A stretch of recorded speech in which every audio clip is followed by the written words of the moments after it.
Students, आज के class में हम देखेंगे कि वैसे जो टेबल होते हैं जिसमें कि क्लास इंटरवल सेम नहीं होता, मतलब क्लास इंटरवल का जो साइज़ होता है वो सेम नहीं होता, तो वैसे जो टेबल होते हैं उसका हिस्टोग्राम कैसे ड्रॉ करेंगे।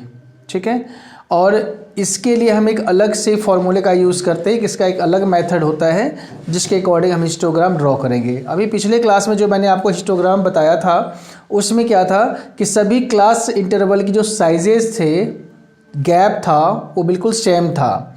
बट इसमें अब ऐसे हमें क्वेश्चन मिलेंगे जिसका गैप सेम नहीं है। जैसे आपके बुक में क्वेश्चन नंबर है 8। तो चलिए पहले क्वेश्चन नंबर 8 स्टार्ट करते हैं। क्वेश्चन नंबर 8 में देखिए एज इन ईयर्स, यहाँ एज गिवन है, एज इन ईयर्स। इसके बाद ग्राफ भी बनाना है आपको, तो थोड़ा सा मैं कम स्पेस लेता हूँ इधर।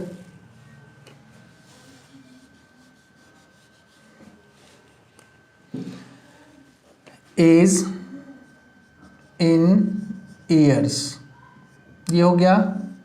इसके बाद आपका number of children, number of children ये आपका गिवन है। इसके बाद हमें यहाँ पे फाइंड करना है विड्थ ऑफ क्लास, क्लास की विड्थ फाइंड करना है, और इसके बाद लेंथ ऑफ रेक्टेंगल, इसकी लेंथ हमें फाइंड करना है। तो पहले इस टेबल को हम बना लेते हैं, इसके बाद ग्राफ बनाएंगे।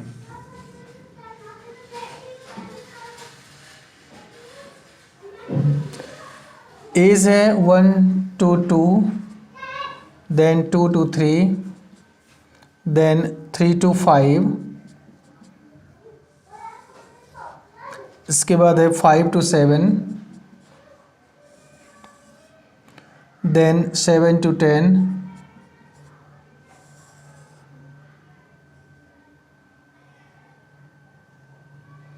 Then 10 to 15, then 15 to 17।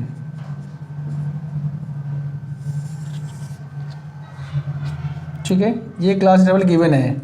अब इसमें देखिए जो क्लास इंटरवल गिवन है इसमें जो सबकी विड्थ है वो अलग अलग है ना। 1 से 2 यहाँ पे विड्थ है 1 का, यहाँ पे विड्थ है 1 का, यहाँ पे 2 का गैप है, यहाँ पे 2 का गैप है, यहाँ पे 3 का गैप है, यहाँ पे 5 का गैप है, यहाँ पे फिर 2 का गैप है। यानी इसमें सबकी जो क्लास साइज है वो अलग अलग है। तो ऐसे क्वेश्चंस को हम करेंगे।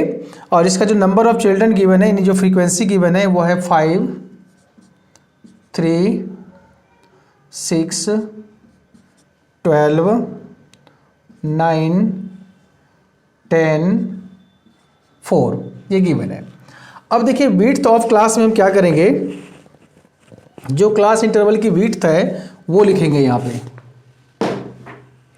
अब क्लास इंटरवल की विड्थ क्या हो गई, 1 से 2 गैप क्या है 1 का, 2 से 3 गैप 1 का है, 3 to 5 गैप 2 का है, 5 to 7 गैप 2 का है, 7 to 10 गैप 3 हो गया, 10 to 15 गैप 5 है, 15 to 17 गैप 2 है। ये सबका जो विड्थ है ये आ गया हमारा।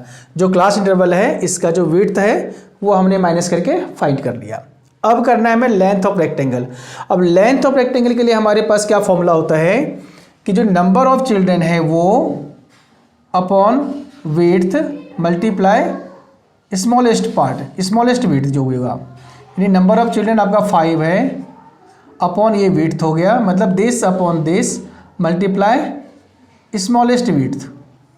अब स्मॉलेस्ट विड्थ जब इसमें हम देखेंगे तो क्या आएगा 1 आएगा, क्योंकि सबसे छोटी विड्थ जो है हमारा 1 है। ठीक है, तो this upon this multiply smallest width, इसकी वैल्यू आ गई 5। इसी तरह से 3 अपॉन 1 मल्टीप्लाई 1 करोगे आप तो ये भी आ जाएगा 3, देन 6 अपॉन 2 मल्टीप्लाई 1 करोगे ये 3 आ जाएगी, फिर 12 अपॉन 2 मल्टीप्लाई 1 6 आ जाएगी, 9 अपॉन 3 मल्टीप्लाई 1 3 आ जाएगी, 10 अपॉन 5 मल्टीप्लाई 1 ये 2 आ जाएगी, 4/2 मल्टीप्लाई 1 ये भी 2 आ जाएगी। यानी इसको हम सॉल्व करके जो हमारा अब आया है ये लेंथ आ गया और ये विड्थ है और ये क्लास इंटरवल है। तो अब हम इसके अकॉर्डिंग आपका ग्राफ बनेगा। ठीक है, अब ग्राफ बनाने के लिए हम क्या करेंगे, पहले जो क्लास इंटरवल है हमारा वो 1 से लेकर के 17 तक है। तो 1 से लेकर 17 तक का आपको नंबर्स लेने हैं। ओरिजिन हो गया 1 2 3 4 5 6 7 8 9 10 11 12 13 14 15 16 और 17 हो गया। अब जो लेंथ ऑफ रेक्टेंगल है, रेक्टेंगल का जो लेंथ होगा वो हम इसके अकॉर्डिंग लेंगे। यहाँ पे मैक्सिमम हमारे पास जो नंबर है वो है 6, मैक्सिमम 6 है तो हम 6 तक लेंगे। ये होगी 1 2 3 4 5 6। ये आपका y एक्सिस है, ये आपका x एक्सिस है। ठीक है, अब देखिए 1 से 2 इसका हम जो गैप लेंगे, फ्रीक्वेंसी लेंगे वो 5 लेंगे। ये एडजस्टेड फ्रीक्वेंसी हो गई हमारी। तो 1 से 2 में हम फ्रीक्वेंसी 5 लेंगे।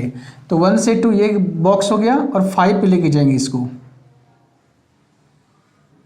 यानी इसका जो ग्राफ बनेगा वो ये बन गया 1 से 2 का 5 पे। अब 2 से 3 का बनेगा 3 पे। तो 2 से 3 ये है और 3 ये है, तो ये बनेगा 2 से 3 का। ठीक है, इसको सेट करना चाहो आप तो कर सकते हो। ठीक है, अब है 3 to 5, इसका 3 पे बनेगा। तो 3 से 5 इसका भी 3 पे बनेगा। तो 3 से 5 पे आ जाएंगे, इसका 3 का बनेगा। ठीक है, अब 5 to 7 इसका 6 पे बनेगा। 5 to 7 का 6 पे बनेगा। 6 हमारा सबसे टॉप पे है, ये आ गया। 5 to 7 है, 7 पे लेके आना है। इस तरह से 5 to 7 का 6 पे बन गया। अब 7 to 10 का 3 पे बनाना है हमें। अब 7 to 10 3 पे लेके चलना है। 3 फ्रीक्वेंसी यहाँ पे है और 7 to 10 यहाँ से यहाँ तक का ग्राफ बन जाएगा। ठीक है, ये बॉक्स हो जाएगा 7 to 10 का 3 फ्रीक्वेंसी से। 10 to 15 का बनेगा 2 पे। तो 10 से 15 ये 2 पे बनेगा। तो 2 3 से कम है, ये 2 के सामने देख लेना कहाँ पे आएगा, और इसको लेके जाना है 15 तक। ठीक है, ये बॉक्स हो जाएगा। इसके बाद 15 to 17 2 पे। अब 15 to 17 भी 2 पे है, 15 से 17 भी 2 पे आपका जाएगा। ये शेड हो जाएगा। इस तरह से देखिए इसका जो फ्रीक्वेंसी, इसका जो ग्राफ बना, उस ग्राफ में आप ये देख लीजिए कि जो गैप है आपका वो सेम यहाँ पे नहीं है, यहाँ पे गैप सेम नहीं है। तो यहाँ पे बॉक्स का भी जो साइज है वो सेम नहीं है। ठीक है, जिसका गैप सेम है उसका साइज सेम है। जैसे ये दोनों का सेम है 1 1, तो इसका 1 1 बॉक्स का है। बाकी 2 का गैप है तो 2 बॉक्स का ही बना। बाकी 2 का है, 2 का है। कोई 5 का है तो 5 बॉक्स का बना है लेंथ, और 2 का है तो ये 2 का बना। ठीक है, तो इस तरह से जो क्लास इंटरवल सेम ना रहे उसको पहले आपको क्लास इंटरवल को एडजस्टेड फ्रीक्वेंसी में चेंज करना पड़ेगा। ये जो हमने बनाया है ये एडजस्टेड फ्रीक्वेंसी है। अब इसके अकॉर्डिंग फिर आपका ये ग्राफ बनेगा। ठीक है, तो इस तरह से इसको आपको अच्छे से समझ लेना है। तो इस तरह से क्वेश्चन, ये एक्सरसाइज जो 14.3 था वो आपका फिनिश हो गया। अब इसके बाद 14.3 में कुछ नया नहीं है। अब इसमें एक सवाल और कई बार आता है, आ भी सकता है आपके पेपर में, वैसे आपकी बुक में नहीं है, फ्रीक्वेंसी पॉलीगन ड्रॉ करना। तो फ्रीक्वेंसी पॉलीगन ड्रॉ करने के भी एक सवाल मैं आपको अभी करा देता हूँ।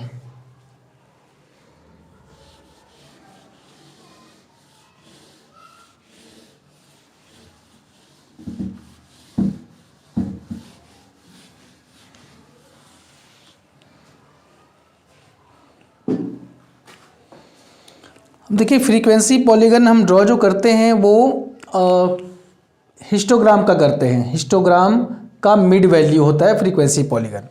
तो कोई सवाल हम हिस्टोग्राम का उठा लेते हैं, उसके बाद उसको हिस्टोग्राम से ही आपको बता देते हैं कैसे फ्रीक्वेंसी पॉलीगन बनेगा। जैसे सपोज़ कि आपके पास एक टेबल है, वैसे मैंने क्वेश्चन नंबर 6 लिया है, यहाँ पे मार्क्स है और फ्रीक्वेंसी है। मार्क्स हो गया आपका 0 to 10, 10 to 20, 20 to 30, 30 to 40 और 40 to 50।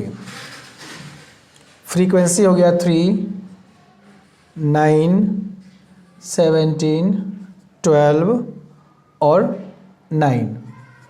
ठीक है, ये दे रखा है। अब इससे हम हिस्टोग्राम भी ड्रॉ कर सकते हैं, इससे हम फ्रीक्वेंसी पॉलीगन भी ड्रॉ कर सकते हैं। तो हिस्टोग्राम का जो मिड पॉइंट होता है वही आपका, उसको ज्वाइन करने से जो आपका ग्राफ बनेगा वो आपका फ्रीक्वेंसी पॉलीगन होता है। ठीक है, तो फ्रीक्वेंसी पॉलीगन के लिए क्या करना है आपको, पहले आप हिस्टोग्राम के लिए इसका प्लॉट कीजिए सबको। ओरिजिन हो गया ये 10, 20, 30, 40, 50 तक है, एक्स एक्सिस, वाई एक्सिस। और जो फ्रीक्वेंसी है वो मैक्सिमम 17 तक है, तो हम 2 का गैप ले लेते हैं। 2, 4, 6, 8, 10, 12, 14, 16, 18, ये हो गया। अब इसमें देखिए कि 0 से 10 का जो हमारा फ्रीक्वेंसी है वो 3 है, तो 0 से 10 ये हो गया और फ्रीक्वेंसी हमारा 3 कहाँ पे आ जाएगा, ये आ जाएगा। ठीक है, ये हो गया हिस्टोग्राम। अब हिस्टोग्राम हमें नहीं बनाना, हमें सिर्फ फ्रीक्वेंसी पॉलीगन बनाना है। तो इसका जो मिड वैल्यू होगा, बीच वाला पॉइंट, ये पॉइंट, सिर्फ ये पॉइंट आपको लेना है। ठीक है, ये सिर्फ मिड पॉइंट आपको लेना है। जब ग्राफ पे आप देखोगे तो ग्राफ पे आपको क्लियरली उसका मिड पॉइंट दिखेगा। यहाँ तो आपको साफ साफ नहीं दिखेगा, बट ग्राफ पे आपको दिख जाएगा। चलिए, अब 10 to 20 का 9 पे है, तो 10 to 20 को अगर हम 9 पे लेके जाते हैं, 8 और 9, यहाँ पे 9 आ जाएगा।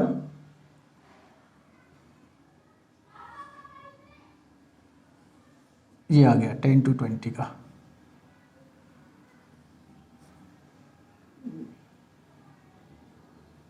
ठीक है, इसका भी मिड पॉइंट आपका ये हो जाएगा।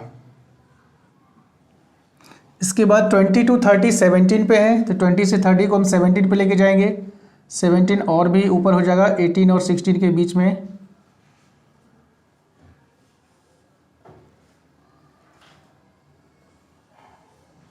ठीक है, और यहाँ पे जो पॉइंट बनेगा वो हो जाएगा आपका मिड पॉइंट।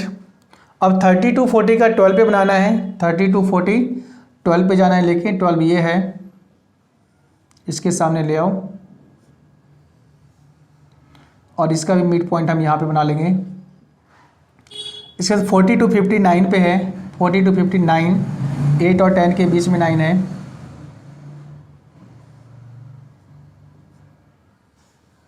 मिड पॉइंट इसका भी ये हो गया। ठीक है, ये तो आपका हो गया। अभी अगर मिड पॉइंट को हम हटा दें यहाँ से, तो ये आपका हो गया हिस्टोग्राम। अब हिस्टोग्राम के मिड पॉइंट को ज्वाइन कर दो, वो आपका बन जाएगा फ्रीक्वेंसी पॉलीगन। तो ये हो गया आपका, इसको ज्वाइन कर दिया हमने, इसे भी ज्वाइन कर दीजिए, ये भी ज्वाइन हो गया और ये भी ज्वाइन हो गया। और बाकी जो पॉइंट्स हैं, लास्ट वाले पॉइंट को आप डॉटेड लाइन से कहीं भी मीट करा दो। इसे भी आप डॉटेड लाइन से मीट करा सकते हैं नीचे। ठीक है, तो ये जो फिगर बना है, अभी जो फिगर बना है, जो आप देख रहे हो फिगर पूरा, ये है हिस्टोग्राम विद फ्रीक्वेंसी पॉलीगन। दोनों हैं इसमें, हिस्टोग्राम भी है, फ्रीक्वेंसी पॉलीगन भी है। बट अगर आपको सिर्फ फ्रीक्वेंसी पॉलीगन बनाना हो तो आप क्या करोगे, पहले इस तरह से बनाने के बाद ये जो ग्राफिकल लाइन है, यानी कि ये जो हमने लाइन ड्रॉ किया है, इन सभी लाइंस को आपको मिटा देना है। ये देखिए, सबको बहुत ही आराम से मिटाना पड़ेगा। वैसे हम मिड पॉइंट लेके भी कर सकते हैं इसको। इन सभी को आप मिटा दीजिए।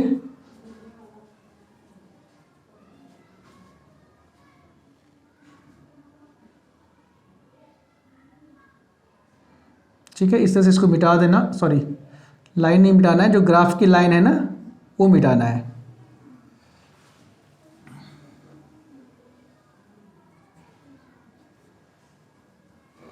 ठीक है।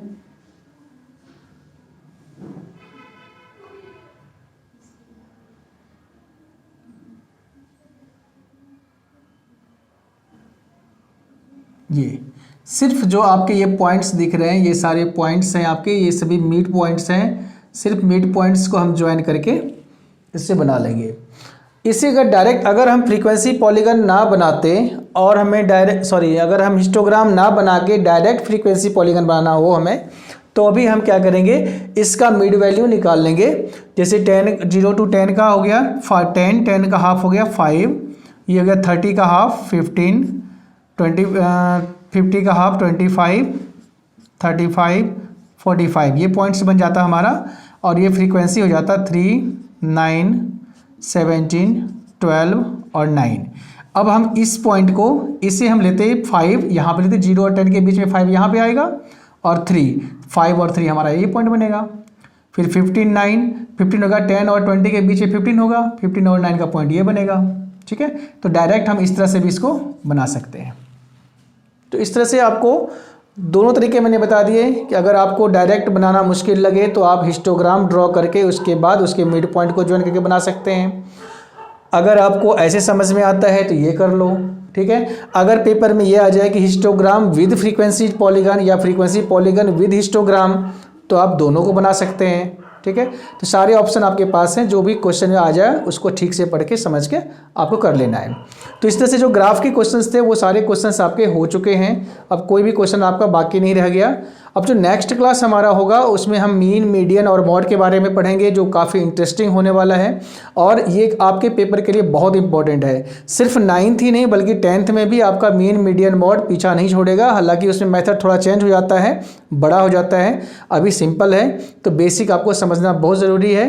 तो लास्ट क्लास जो नेक्स्ट क्लास होगी उसको भी आप ठीक से इसी तरह से देखते रहिए। अपने ज़्यादा से ज़्यादा फ्रेंड्स के बीच में शेयर करना है और चैनल को अगर सब्सक्राइब नहीं किया है सब्सक्राइब ज़रूर कर लीजिए। कोई भी प्रॉब्लम आपका अगर होता है तो कमेंट बॉक्स में आप ज़रूर लिखिए।